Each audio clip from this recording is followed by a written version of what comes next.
rolda de prensa extraordinaria para dar conta dunha solicitude de axuda que imos a presentar o abeiro das convocatorias para os diferentes proxectos financiados co Fondo Europeo de Reconstrucción.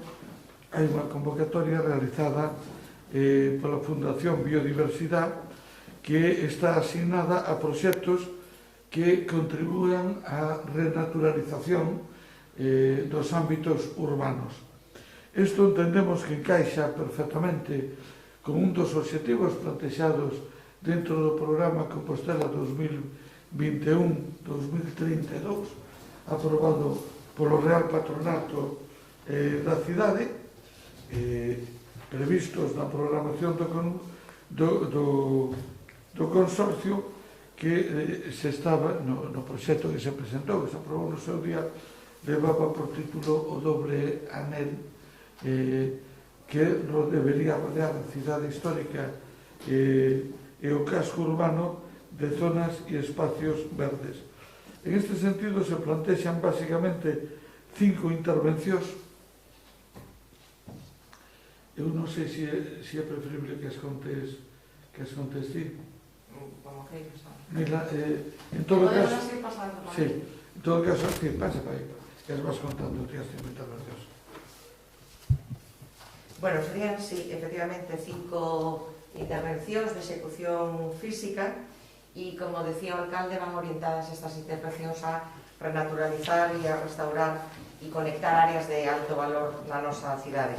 A primeira intervención da que falamos é na zona do Xardín Botánico, unha zona que está próxima, como sabedes todas a desembocadura do Sanela no río Sar, e que neste momento o que ten esta zona son extensións, parcelas que están totalmente asilvestradas, e do que se trataría, da proposta de que se trataría sería, primeiro, esa eliminación da flora invasiva que ten neste momento esas parcelas, unha plantación de árbores autóctonas, falamos de carballos e falamos de castiñeiros, a reconstrucción e a limpeza dos muros de contención, e tamén unha cousa moi interesante que sería a creación de hortas urbanas e parcelas que serían autoxestionadas pola ciudadanía.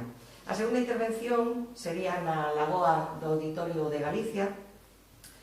Tamén saben todos vostedes que é unha lagoa artificial que está ao carón dese edificio que é o auditorio, e que esa lagoa recibe auga do río Corvo. Claro, ao longo destes anos, desde que se fixo esta lagoa, que foi no 89, pois foronse depositando moitos sedimentos que agora mesmo fan que o seu calado sea moi reducido. Que se plantexa aquí? Pois a proposta que se plantexa para cubrir este asunto é, primeiro, dragar esta lagoa e logo controlar os sedimentos dunha forma máis biolóxica, para que, conforme chegan da desembocadura, o sea, cando desembocan na lagoa que veñen do río Corvo, xa antes de que entren na lagoa, estes sedimentos podan ser tratados de forma biolóxica. Tamén falamos de implantar algunha solución de naturalización das fachadas que están próximos dos edificios colindantes á universidade, e aí pensamos en facer xardíns verticais ou simplemente plantas trepadoras autóctonas. Teríamos unha terceira actuación, que é a renaturalización do entorno de Salgueiriños. Esta é unha gran esplanada que ten 4 seccións. Nos actuaríamos, porque hai outras 3 que son de titularidade da Xunta, nos actuaríamos nese espacio no que se celebran todos os xoves o mercadillo en Salgueiriños. A nosa proposta é tamén facer plantación de árbores autóctonas, falo de tilos ou de arces ou de álamos, e implantar elementos de sombra. Estamos pensando en pérgolas que sirvan de estructura a plantas trepadoras.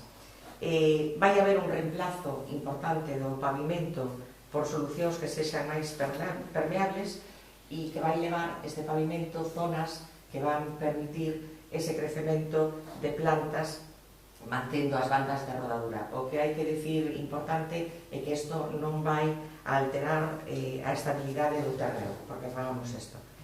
Temos unha cuarta intervención, que é unha intervención en Fontiñas. Tamén sabemos todos que é un barrio que acolle 14.000 residentes e, bueno, pues que en este momento presenta unha serie de problemas que veñen asociadas desde que o barrio se diseñou e, sobre todo, atendendo a ese ciclo hídrico, a esa escorrentía de augas. Por lo tanto, a nosa proposta basease fundamentalmente no aproveitamento desas augas pluviais. Farase unha primeira fase, non podemos abarcar todo o ámbito porque, xa digo, o barrio de Fontiñas é moi amplio.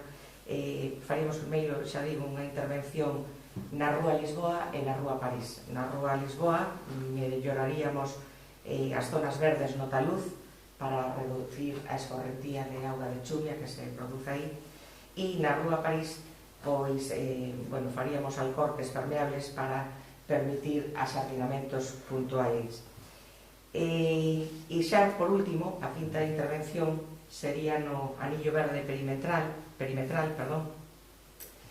Teño que decir que hai unha serie de itinerarios en a nosa cidade, itinerarios verdes que rodean a cidade, pero que nos estimamos que é preciso mellorar porque son itinerarios que en moitos tramos están fendidos, teñen un corte por zonas plenamente urbanizadas e pavimentadas, que no seu momento pois, se fixeron con criterios puramente funcionais, pero ahora mesmo temos que adaptar eses criterios a criterios medioambientais. A nosa proposta é mellorar a integración ecolóxica das sendas verdes, rectificarase o trazado do actual itinerario verde urbano Compostela Viva, e entonces hai que desarrollar, como decía, intervencións de renaturalización a través da trama urbana. Vai haber unha mellor conectividade no barrio de Conxo e tamén se vai actualizar a súa sinalización ao longo de todo o percorrido para conformar un novo elemento de ocio saludable, non só para a xente que nos visita, sino tamén para a nosa cidadanía. Estas serían as 5 intervencións que levarían este proxecto. Bueno, as intervencións teñen un coste total aproximado de 5 millóns de euros, dos cales solicitamos unha axuda de 4 millóns, que é o máximo posible. Evidentemente, unha vez presentadas estas solicitudes por parte da Fundación Biodiversidade, pues, escollerán os proxectos a nivel de toda España que son obxecto das súas axudas e intervencións, que já sean os 5 que nos presentamos, pero que había a posibilidade que en vez de 5 pois sean 3 ou 2, eso o terá que decidir a propia Fundación Biodiversidade. Non so que o plazo remata mañá de presentación ao día 3, bueno, en todo caso a partir de mañá queríamos ter todo listo para tratar xa a solicitude, porque se requiere un certo plazo.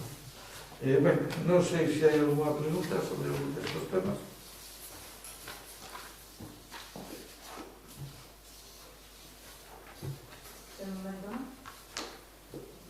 De momento non. Tampouco hai ninguna outra pregunta. Estaban escribindo, pero estaban de escribir. Non sei se houve algún problema. Pois, Esperamos un momento. esperamos un momento. Sobre outros asuntos. Na documentación que se colgará na rede figurará o presuposto concreto de cada un destes epígrafes, por lo tanto non o vou dar eu aquí para non enrollar demasiado. Que outra pregunta? Manuel Nasser, xa se tomou alguna decisión de como se vai desenvolver a cabalgata de Rei? Será estática mo naval? As outras actividades como os obradoiros verán afectadas? Bueno, creo que ten previsto o concelleiro Gonzalo Muñoz facer unha comparecencia para contestar a todas esas cuestións. É evidente que a evolución da pandemia desde o punto de vista do contagio é moi preocupante, por lo tanto, é evidente que hai unhas determinacións por parte da autoridade competente, que neste caso é a Administración Autonómica, a que nos imos dar estrito e exacto cumplimento. Por lo tanto, aí estamos. Eu non sei se o local da mañá de hoxe fará alguna declaración ao concelleiro, pero tamén pido un pouco de calma. Estamos primeiro cos actos do día 30, que son mañán, do día 31, que é pasado mañán, e nestes tempos o 5 de xaneiro casi é un longo prazo. Pero é probable que entre hoxe e mañán se faga unha declaración sobre este tema, que será sempre marcada pola prudencia e pola prioridade da saúde dos nosos concidadanos. Tamén polo concerto que mencionaba de Tanxugueiras, digo que non tiñamos coñecemento. Ese concerto para cando estaba programado e que decisión se vai tomar ao respecto? Ese concerto, esa actuación estaba organizada pola TVG en colaboración co Concello, polo tanto, a partir de ahora, pois a TVG deberá ser a que organice da forma que considere máis prudente e máis positiva posible.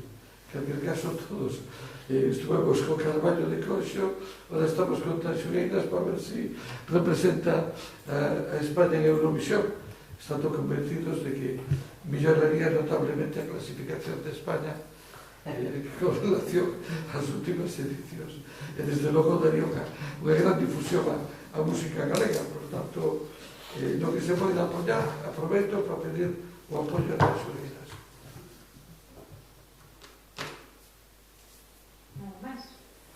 Bueno, pues muchísimas gracias a todas y a todos. La de prensa, porque estaré ocupado en otras cosas. Feliz fin de año.